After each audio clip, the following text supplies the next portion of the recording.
Hello gamers, it's Wintermute here from Grind This Game. Kind of continuing on with my tutorial series for Oxygen Not Included. This is part 2. So we finished off some power regulation research, which opens up the power switch, wire bridge, and the bigger battery, called the battery. And now we're researching interior decor, which we'll want for mess tables and paintings and a bunch of good stuff. But we probably want to build a larger version of the battery because this one doesn't hold very much, this tiny battery. So under power, we can build kind of the big battery, put it here, and then wire it up. And then once it's built, we can either leave or remove that small battery, tiny battery. Someone commented that it was a bad idea to put the outhouses by the storage compactors, and they're absolutely right. Because they're going to be running to these compactors often to put stuff in them, it's not good to have outhouses near them because they have a really bad decor kind of setting 18 for a 5 tile radius. So what I'm going to do is, now that I have this kind of lower level here, I'm going to build 2 outhouses down here. And this may not even be the best place because they're going to have to come work with the compost once in a while. But at least the compost will be close to the outhouses, so when they empty them, they don't have to go very far. But these outhouses maybe could even be in a better position lower down or off to the side.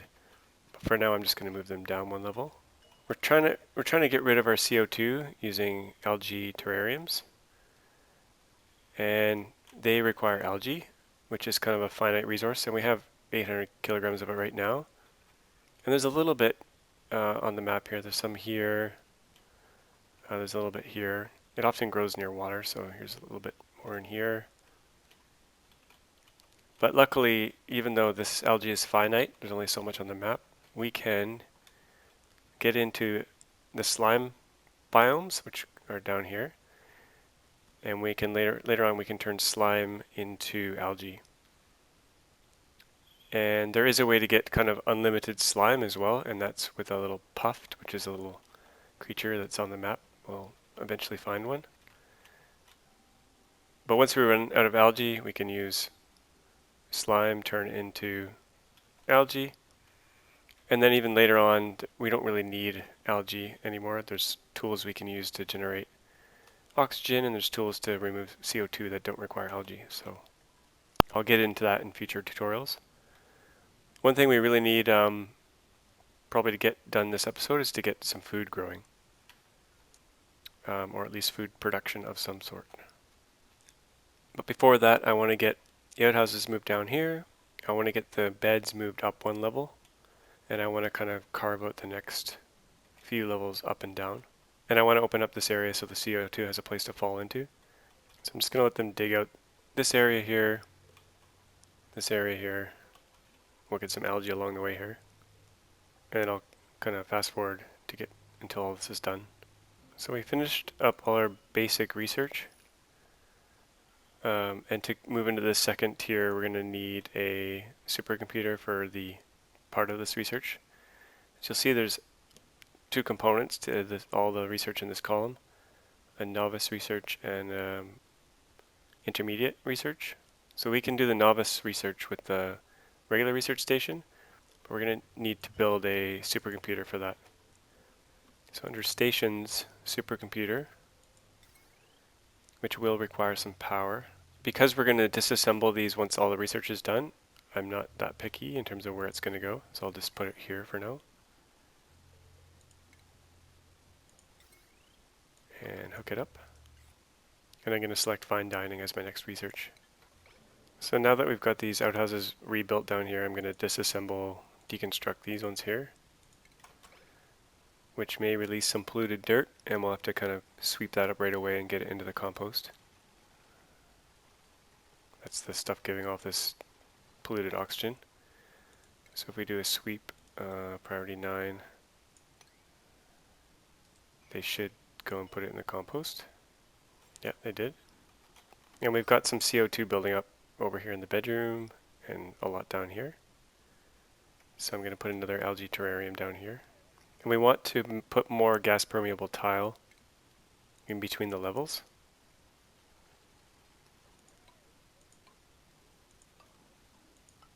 That way the CO2 can fall down through these levels. CO2 naturally sinks.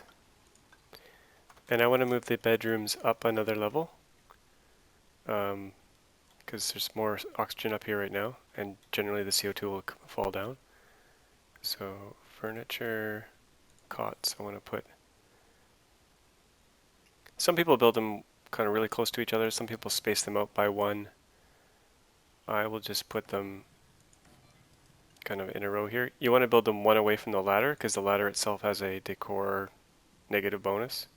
So you don't want to build it flush against the ladder. As you can see, this oxalate's getting depleted pretty quickly. 54 kilograms, and it's going to be gone in a few minutes here. And our food is decent. It's at 18,000. We have a little bit in here and a little bit down here just to kind of get us through until we start planting some food. And we have someone new here, new duplicant. Loud sleeper we don't want.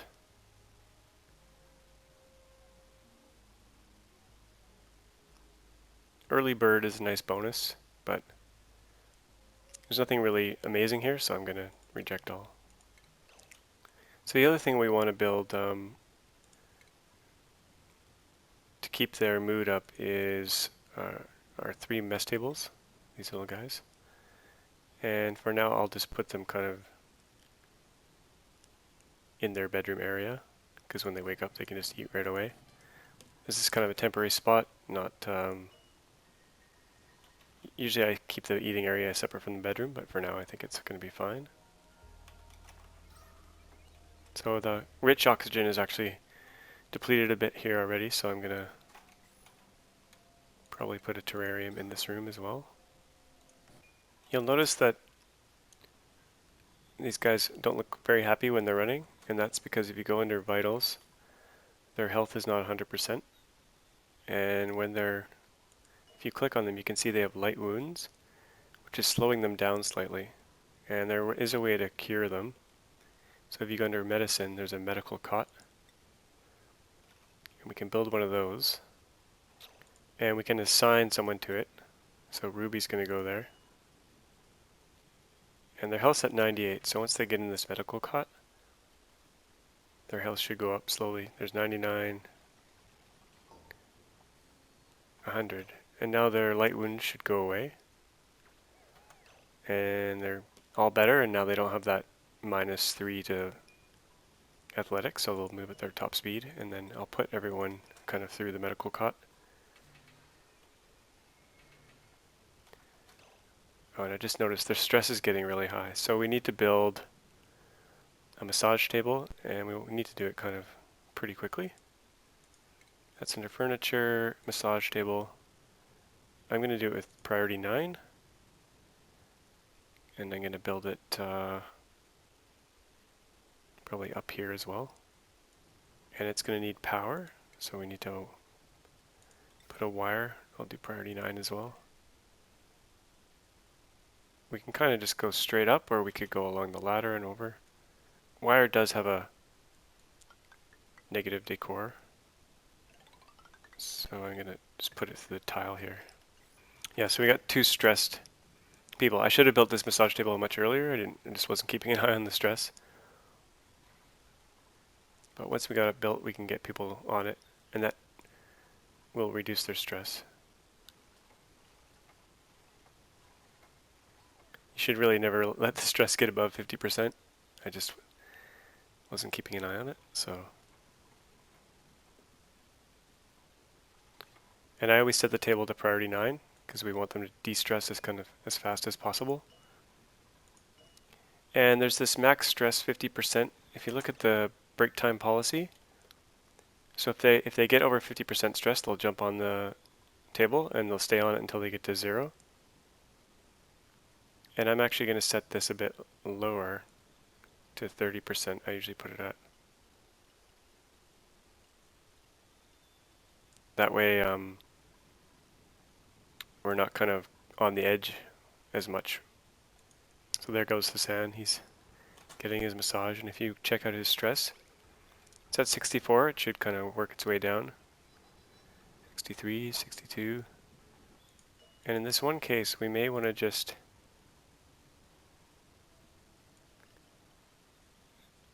temporarily put it at maybe 35, 36 to 50. That way, these other people, Gossman and Ruby, who have really high stress right now, Ruby's at 72% stress. We don't want Ruby to freak out. So this will get them kind of down a lower bit right away. And then we can reset the settings on the bench. In fact, we could build a second massage table, and I might do that just to get their stress down quickly. I really shouldn't have let it go that long, but so second table, priority 9, and hook up the power. It's good to always kind of hit F1 and check out your oxygen levels periodically. I'm going to turn on this Algae Deoxidizer as well. Put it up a bit in priority and enable it.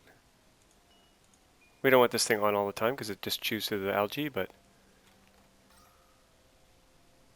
kind of clear things up a bit here. And eventually we'll want to put a fridge in here because it's frozen in here. There's kind of two options for food. You can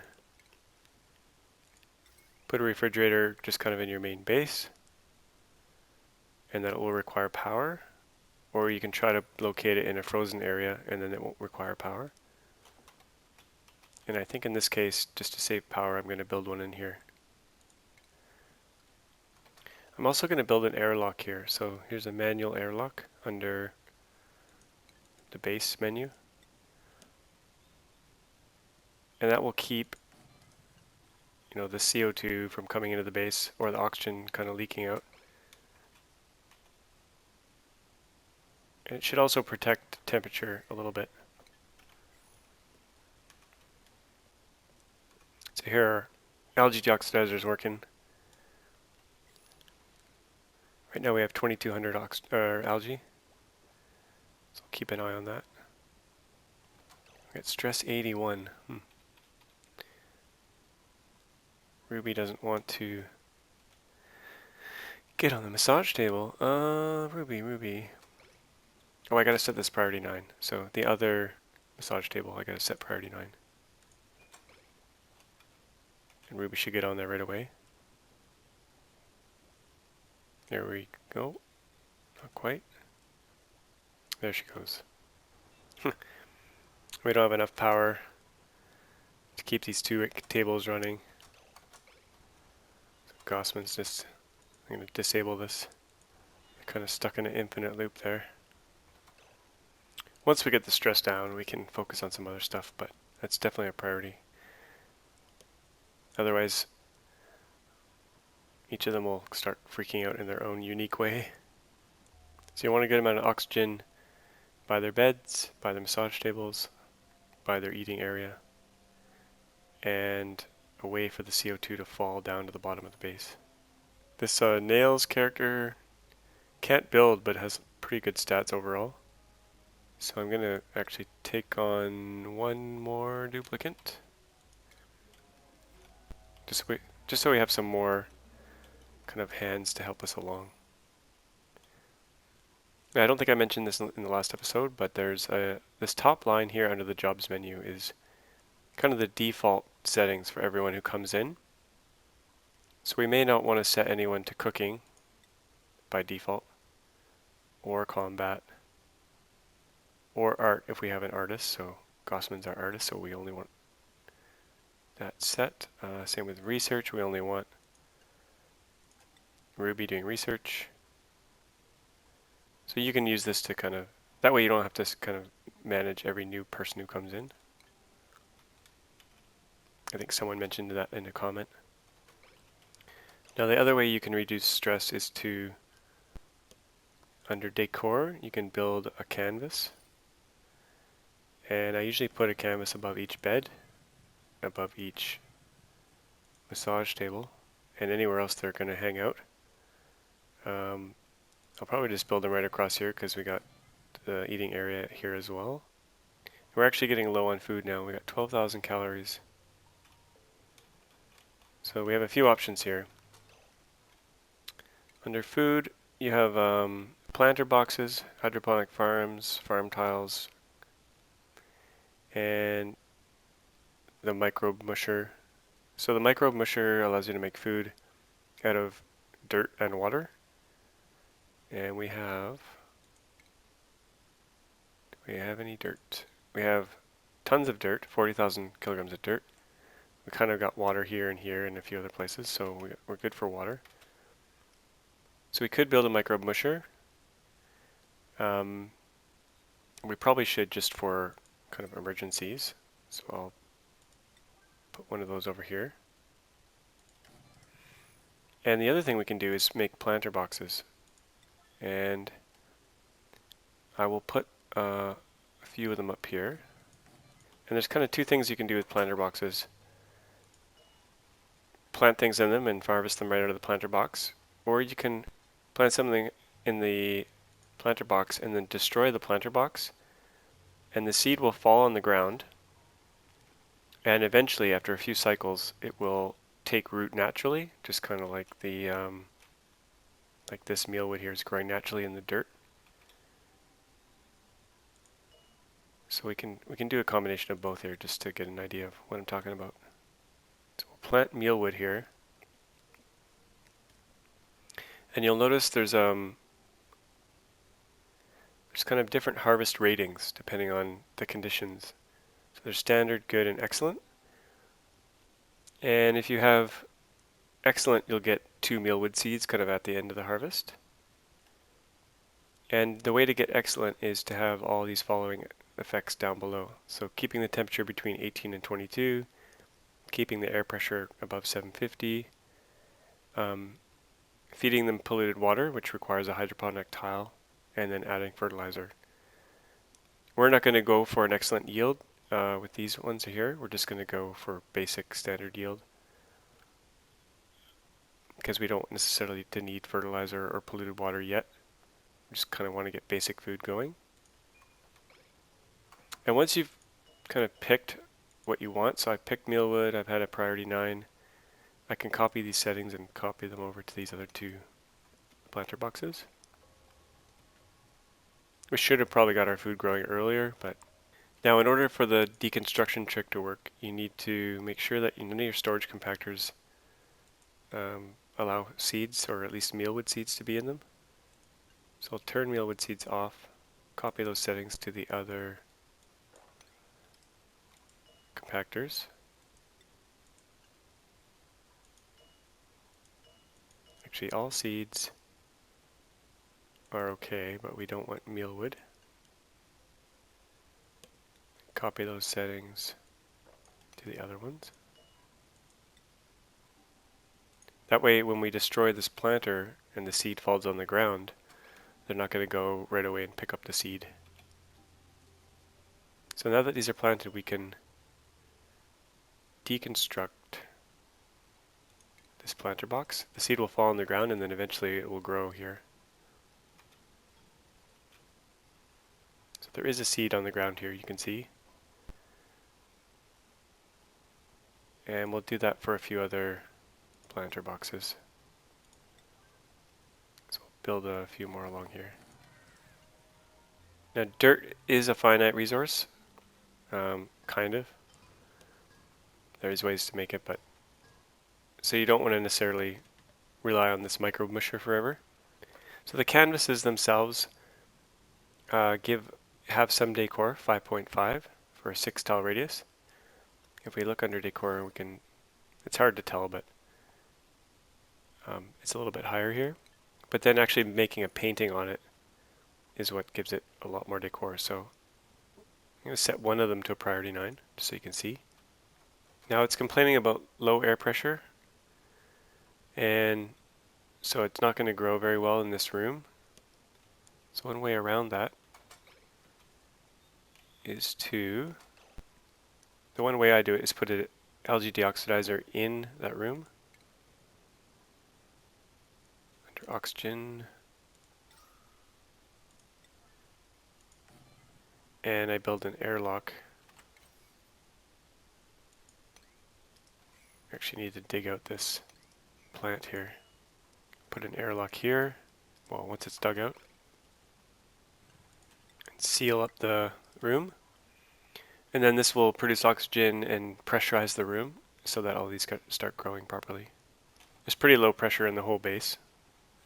It's only 80 grams of oxygen here, 100 grams. We need at least 750 for these to grow. So we're down to 5,000 calories. I'm actually going to set this priority 9 along here, these wires. And get the Microbe Musher, because this food's going to take a while to grow. And in the meantime, we can use the Microbe Musher. And we want to select Mush Bar, Continuous, and I set it at priority 9. Things probably aren't going as smoothly as my base would normally go because I'm trying to describe things as I go. So since this is priority 9, this should start making mush bars here. As you can see, it takes 75 kilograms of dirt, 75 kilograms of water, and it makes a gristly kind of food that can cause diarrhea, yum, and provides 1,000 calories. These actually look pretty nasty. They kind of poop out of this thing. So that'll build up our food reserves a bit more. Now these are kind of the best paintings you can get, and if you look under decor now, this is all nice and green. Green is high decor. So this will, when they sleep at night, their stress will go down a lot more because of these paintings. And if they kind of run through this area, it'll make them happy. Eventually you can plaster your whole base with these masterpieces. There's a few other things that will, there's a sculpting block which you can put around as well, which is good decor. And you can plant flower vases, which are nice decor. See, now that we have 2 building materials, we can choose igneous rock or sandstone. So for most things I use sandstone in the base. Later on when we get granite, granite has a decor bonus, which is nice. So this room should begin to pressurize here. And now we can see these are growing. So these 2 seeds here will eventually take root in this soil. And plants that grow in the soil are much slower. They take a long time, but they don't require fertilizer, which is kind of nice. So we've kind of uncovered this thing up here, a steam geyser, which is going to be a nice source of kind of fresh water. It'll be hot, but it'll be good fresh water. And I found that one of the quickest ways to cool this kind of steam geyser water is to send it into an iced biome. And we have one over here that we could use.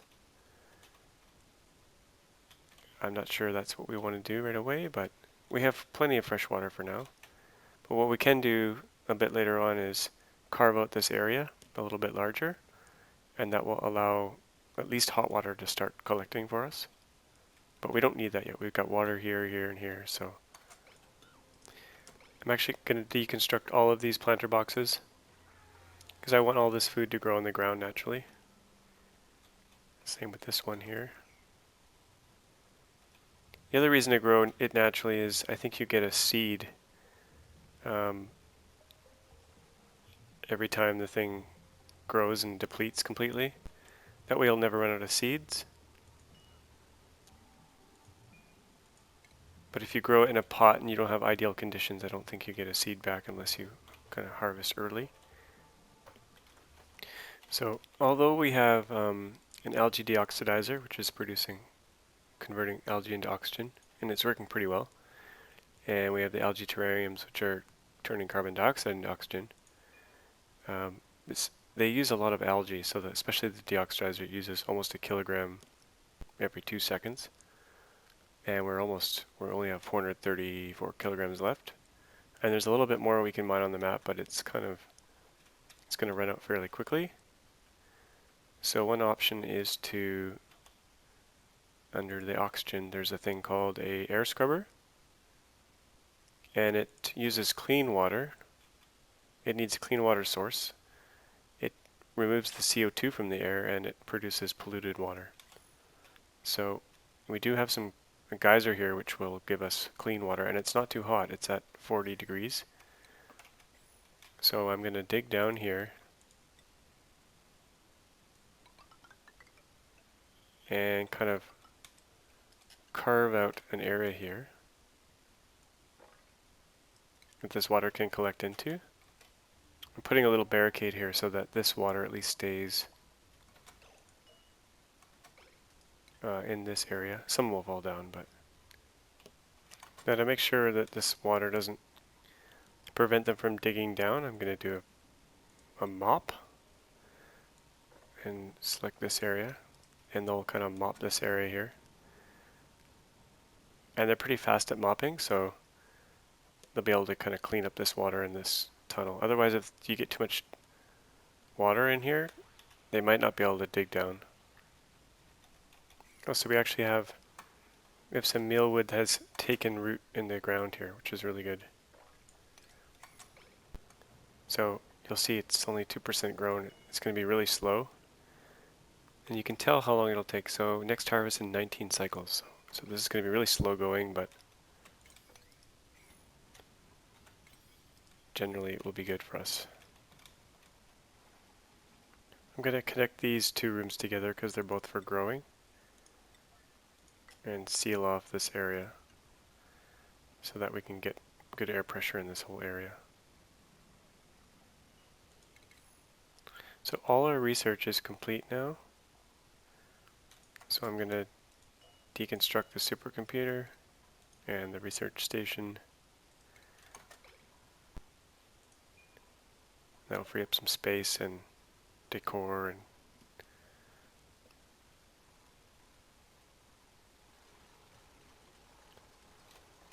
also probably free up, deconstruct these wires here just because they're sticking out, causing slight decor.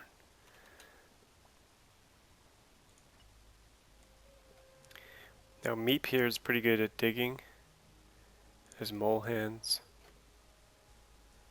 So I'm going to take him on.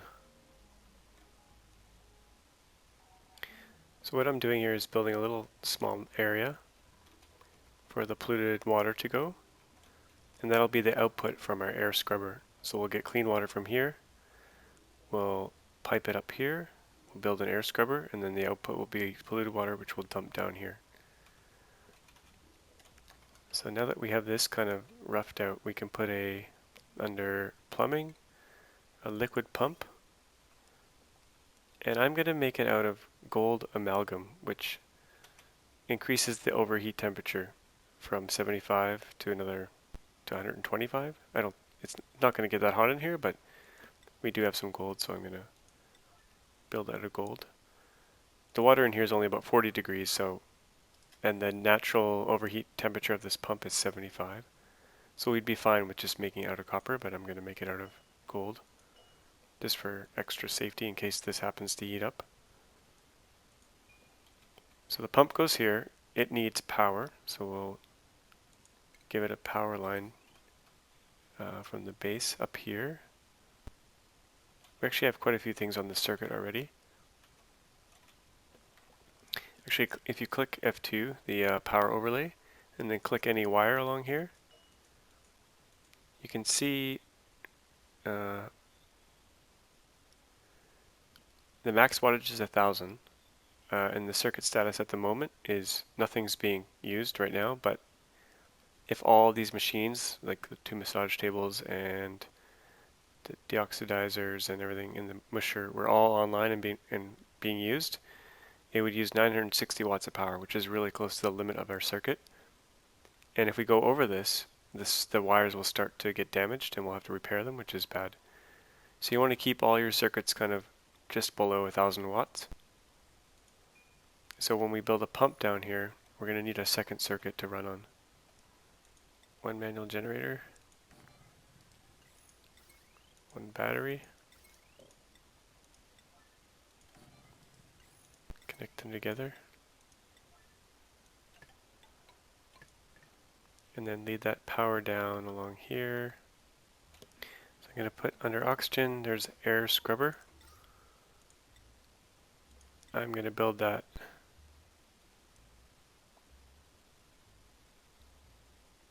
Probably should build it out of gold. We do have some gold here we can mine out. So, and the larger this area is, the more the geyser will potentially fill up this area. I like to build the air scrubber out of gold because it tends to overheat. It's kind of a warmer thing, and I'm going to build it down near the bottom of the base here. And if you go under plumbing and pick liquid pipe, not insulated but just regular old liquid pipe, you'll be able to, I usually use granite because it has a bit, the overheat temperature is a bit higher, so you want to connect it to this kind of the output of the pump, which is kind of, so connect it here, and then you want to bring it up to the air scrubber and put it as the input, which is this white one. So it needs clean water in. See, it needs clean water in, and it outputs polluted water, which will eventually dump in a little area down here. And we can actually use polluted water for other purposes later. So we can kind of rough out the piping that we'll need as the output of the air scrubber. So we'll take the pipe from out here,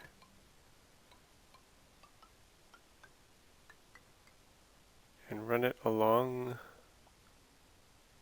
here and down here. The reason I'm doing it kind of in the air here is I'm actually going to extend my floor along here like this. Not exactly like that, but more like this. If you hit F6, you can see your piping. I'm also going to build a ladder down here. And this will allow some of the CO2 to kind of filter its way down to this area. So this person's actually trapped. And occasionally you'll get in this situation due to bad planning or, you know, sometimes they'll just dig and get themselves trapped. So you'll see this is all CO2 here, so Nisbet will die if we don't get her out of here really quickly. So I'm just going to deconstruct area right beneath her. I'm going to slow things down. And I'm going to put everyone on red alert so that they get this done right away. Otherwise she's going to suffocate in here.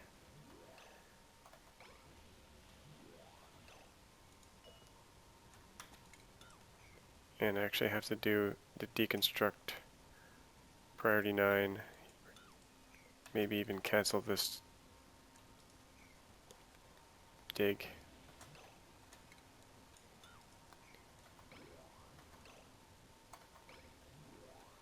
Well, okay, they're gonna dig her out, so it'll be okay.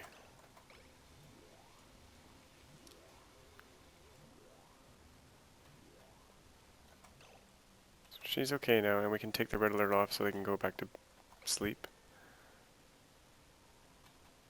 Hopefully she gets out of here before she runs out of air. You can see her little indicator here.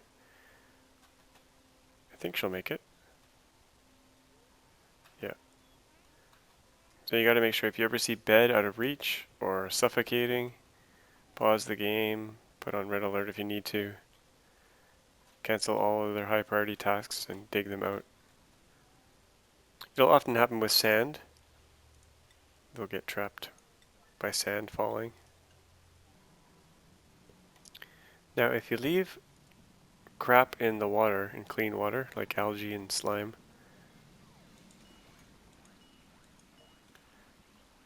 it will eventually pollute that water. So you want to sweep that stuff out of there and put it in a different area. So we should have our water coming up here into the CO2 scrubber, air scrubber. And then the output will be polluted water, which we'll take along here, and we'll put an output vent at the end of this pipe, which is under plumbing, liquid vent. And I'll just put it right, oh, I can't put it right here because the ladder's in the way. So I'll extend the pipe down a bit.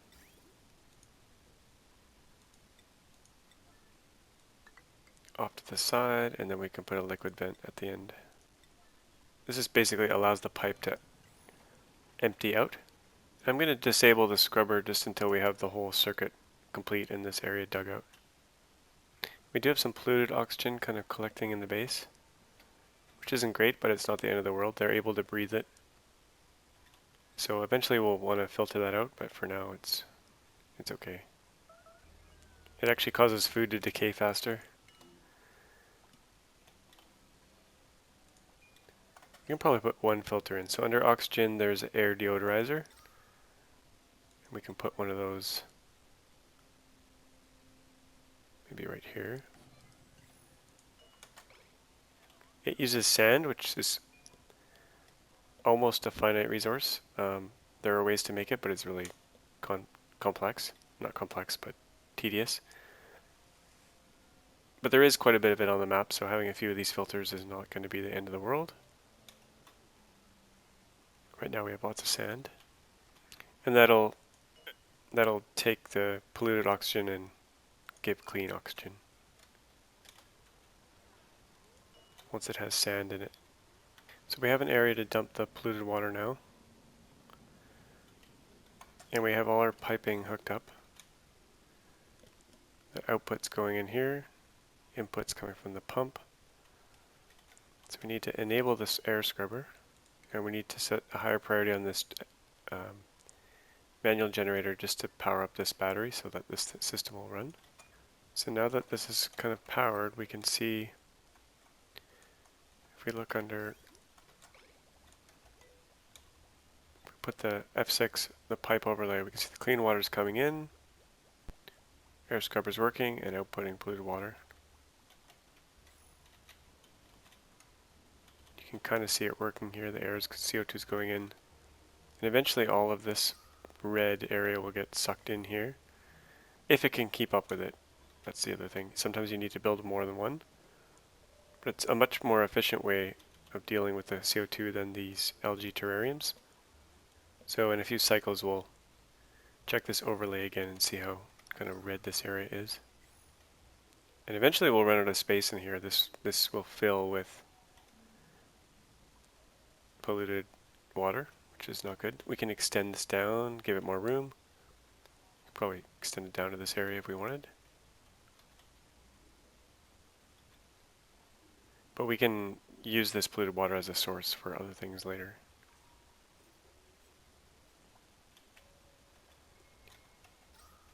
Kind of already see it looks less dark here. If you keep a refrigerator in either chlorine or hydrogen or carbon dioxide, it's considered sterile and it won't rot. And in other ways, if it's frozen, it won't rot.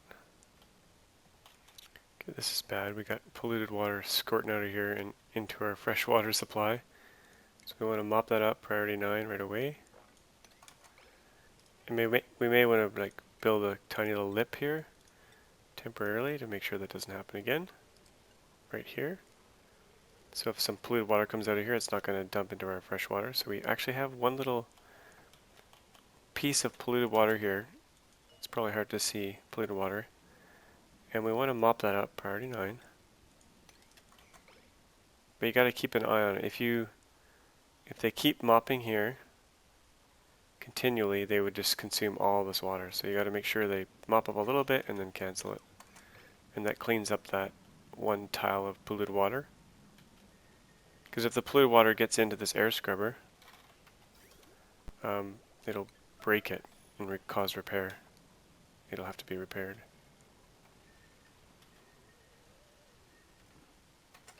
for some reason, Gossman does not want to go on the massage table. Occasionally this happens, I'm not sure why. So I'm going to take everyone off massage, except Gossman.